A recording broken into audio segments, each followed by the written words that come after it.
Hello बच्चों, आज हम पॉपुलर स्ट्रगल्स एंड मूवमेंट्स का पार्ट 2 करेंगे।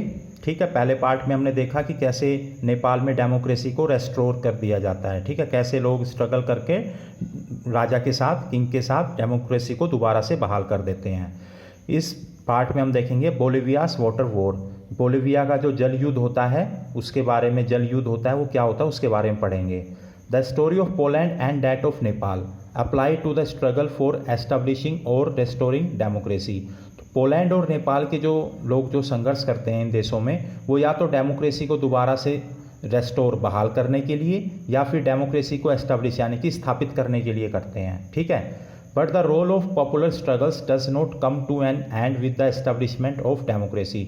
पर ये जो रोल है यानी कि भूमिका है पॉपुलर स्ट्रगल्स की, संघर्षों की, ये डेमोक्रेसी के एस्टैब्लिश होने के बाद भी जो है वो चलती रहती हैं। ठीक है, कोई डेमोक्रेसी स्थापित होने के बाद लोग कभी अलग अलग इश्यूज़ को लेकर के, मुद्दों को लेकर स्ट्रगल करते रहते हैं।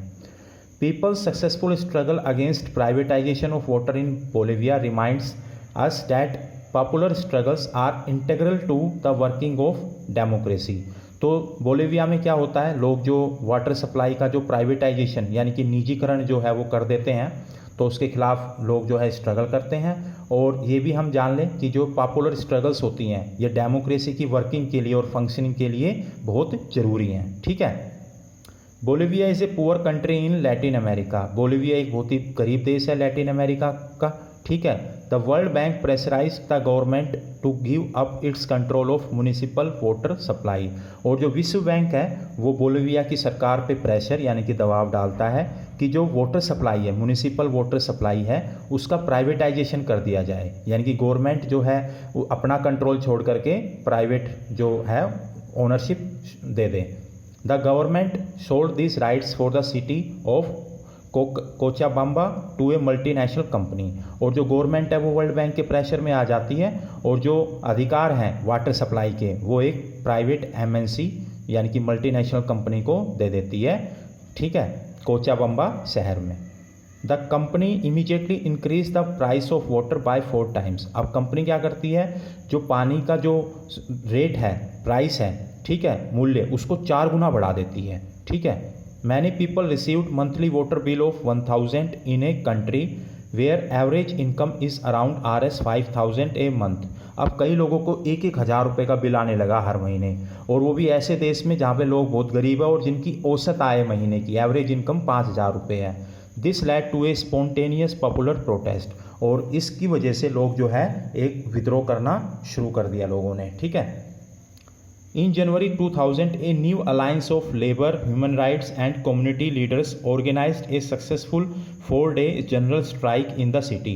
अब कोचाबोम्बा में क्या होता है, 2000 के अंदर सन 2000 में एक नया संगठन या गठबंधन, ठीक है, जिसमें कि लेबर यानी कि श्रमिक होते हैं, ह्यूमन राइट्स यानी कि मानव अधिकार से संबंधित लोग होते हैं, कम्युनिटी समुदाय के जो लीडर्स होते हैं, नेता होते हैं, ये सारे मिलकर के एक सक्सेसफुल यानी कि जो सक्सेसफुल स्ट्राइक, जनरल स्ट्राइक यानी कि हड़ताल जो है वो ऑर्गेनाइज करते हैं। ठीक है, यानी कि ये और स्ट्राइक इसके लिए होती है जो प्राइवेटाइजेशन हुआ है ना उसके अगेंस्ट में, जो बिल के लिए जो पैसा प्राइस इंक्रीज किया है वाटर का उसके अगेंस्ट में।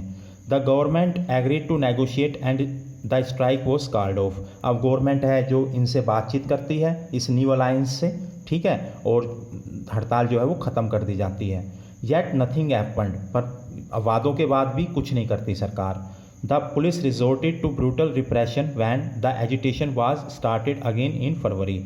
अब दोबारा से जो ये हड़ताल है या ये जो विद्रोह है दोबारा से शुरू कर दिया जाता है फरवरी में। ठीक है, पर अब जो है पुलिस है इसको ज़बरदस्ती अपने बल का उपयोग करके, ठीक है, इसको दबाने लगती है। Another strike followed in April and the government imposed martial law. अब फिर से अप्रैल, क्योंकि लोग तो परेशान हो रहे थे ना, तो लोगों ने फिर से अप्रैल में स्ट्राइक शुरू कर दी।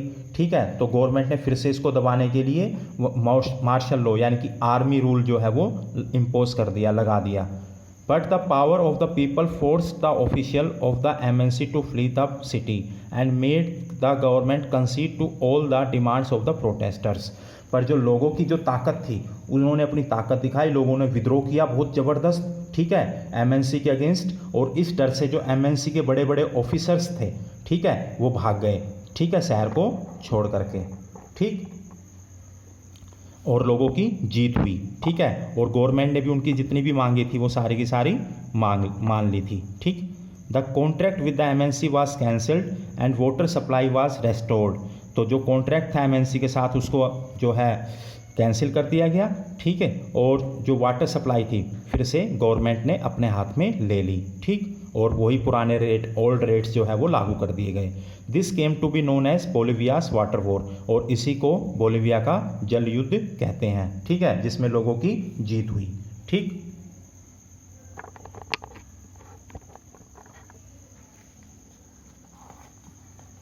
Democracy and popular struggles. तो प्रजातंत्र और जो संघर्ष है उसका क्या रिलेशन है, इसके बारे में हम जानेंगे। These two stories are from very different context. ये दोनों की दोनों जो कहानी है बोलिविया की और नेपाल की, ये अलग अलग संदर्भ से संबंध रखती हैं। The movement in Nepal was to establish democracy. अब नेपाल में जो आंदोलन था, ठीक है, या संघर्ष था, वो डेमोक्रेसी को स्थापित करने के लिए था, ठीक है। कैसे लोगों ने जो है राजा के साथ जो है लड़ा, ठीक है, संघर्ष किया और डेमोक्रेसी को स्थापित किया। While the struggle in Bolivia involve claims on an elected democratic government. जबकि बोलिविया में तो डेमोक्रेसी ऑलरेडी थी, पर वहाँ पे जो किया गवर्नमेंट ने वो चीज़ गलत की। एमएनसी को जो है वाटर सप्लाई का वो कॉन्ट्रैक्ट दे दिया, ठीक है, वो गलत किया। तो बोलिविया के लोग इसके खिलाफ थे। The popular struggle in Bolivia was about one specific policy, while the struggle in Nepal was about the foundations of the country's politics. तो बोलिविया में जो संघर्ष हुआ वो सरकार की एक विशेष नीति के लिए था। वो नीति क्या थी? प्राइवेटाइजेशन, ठीक है, उसके खिलाफ था। जबकि नेपाल में जो संघर्ष था वो था जो कंट्री की जो नेपाल देश की जो पॉलिटिक्स थी उसकी जो फाउंडेशन नींव थी उसको लेकर के था। Both these struggles were successful, but their impact was at different levels. ये दोनों संघर्ष जो थे वो सक्सेसफुल रहे, कामयाब रहे, अलग अलग स्तर पे इनका प्रभाव भी देखा गया। Despite the differences, both the stories share some elements which are relevant to the study of past and future of democracy. हालांकि दोनों ही केसेस में काफ़ी सारी भिन्नताएं हैं, पर फिर भी दोनों जो कहानियां हैं कुछ समान एक जैसे एलिमेंट्स जो है वो शेयर करते हैं, ठीक है। और ये जो है पास्ट यानी कि जो अतीत है डेमोक्रेसी का और जो फ्यूचर होगा, भविष्य होगा डेमोक्रेसी का, उसको मतलब जानने के लिए बहुत ही ज़रूरी है ये दोनों के दोनों जो इवेंट्स हमने पढ़े। Both these are instances of political conflict that led to popular struggles. ये दोनों के दोनों ही जो उदाहरण हैं ये राजनीतिक टकराव के उदाहरण हैं जिसकी वजह से पॉपुलर स्ट्रगल्स हुई, ठीक है।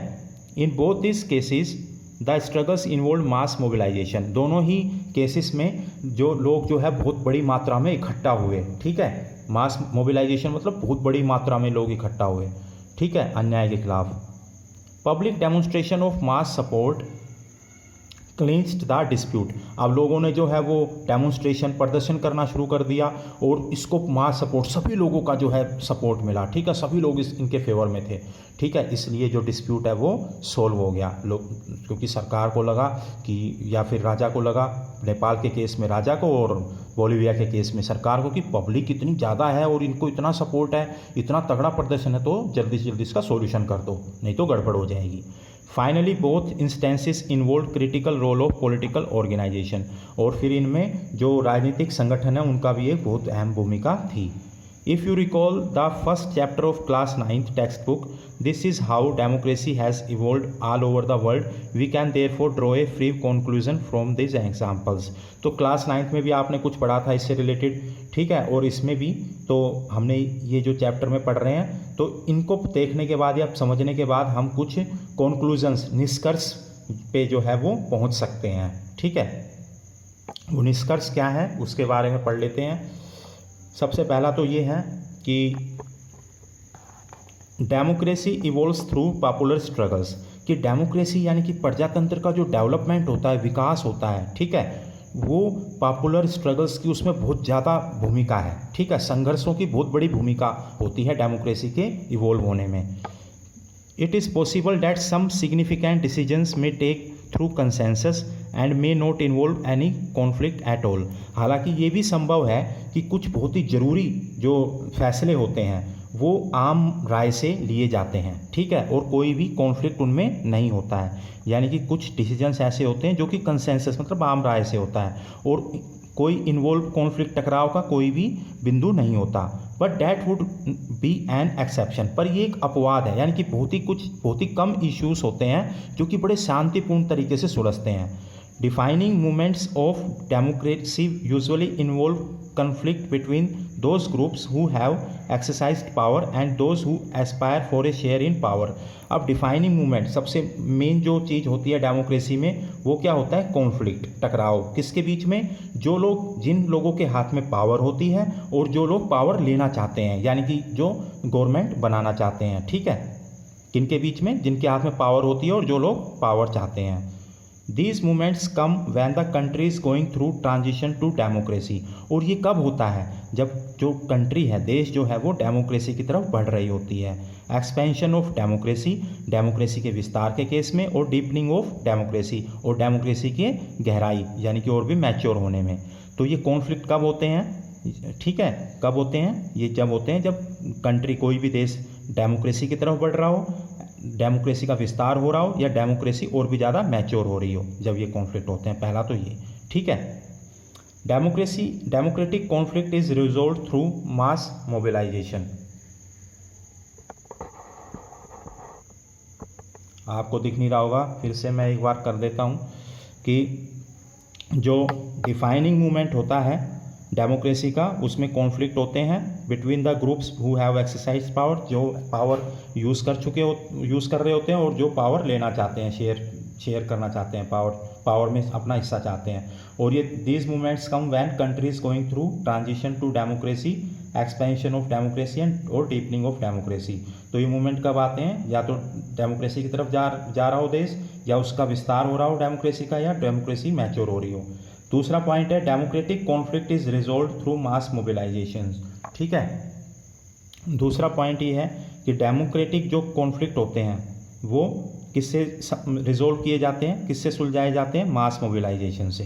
क्योंकि किसी भी डेमोक्रेसी में अगर टकराव होता है तो उसको कैसे सुलझाया जाता है, ज़्यादातर लोग इकट्ठा होकर के प्रोटेस्ट करते हैं और फिर उसका सॉल्यूशन होता है, जैसे बोलीविया और नेपाल में हुआ, ठीक है। समटाइम्स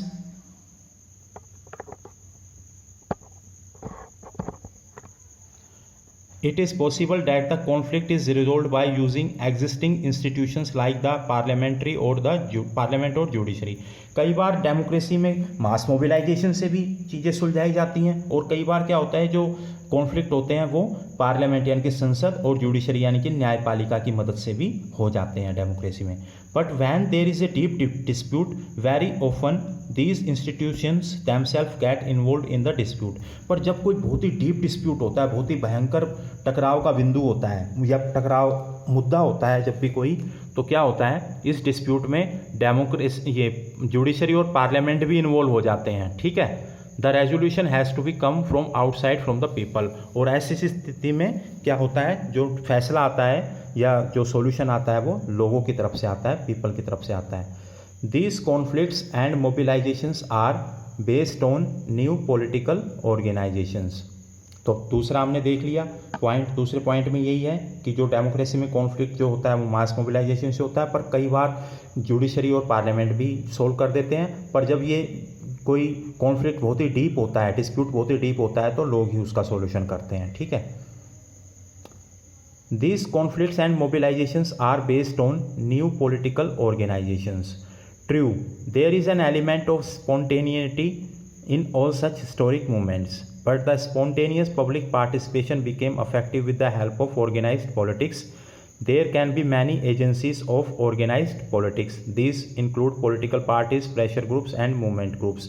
तो ये जो स्ट्रगल्स होते हैं ये एक बहुत ही कुछ इनके हेल्प करने के लिए पॉलिटिकल ऑर्गेनाइजेशंस होते हैं, और जो इनका स्ट्रगल्स होता है बड़ा ही एक प्रॉपर तरीके से स्ट्रगल करते हैं, और इनकी जो हेल्प करते हैं वो नए नए जो पॉलिटिकल ऑर्गेनाइजेशन करते हैं, जैसे कि पॉलिटिकल पार्टीज हो गए, दबाव समूह, प्रेशर ग्रुप्स हो गए और मूवमेंट ग्रुप, ठीक है। तो ये क्या करते हैं, लोगों की जो प्रोटेस्ट होता है उसको प्रॉपर चैनलाइज करते हैं, ठीक है, ताकि कोई भी गलत चीज़ ना करें, और फिर जो है सरकार पे, गवर्नमेंट पे प्रेशर बनाते हैं, ठीक है। आज की वीडियो में इतना ही, थैंक यू।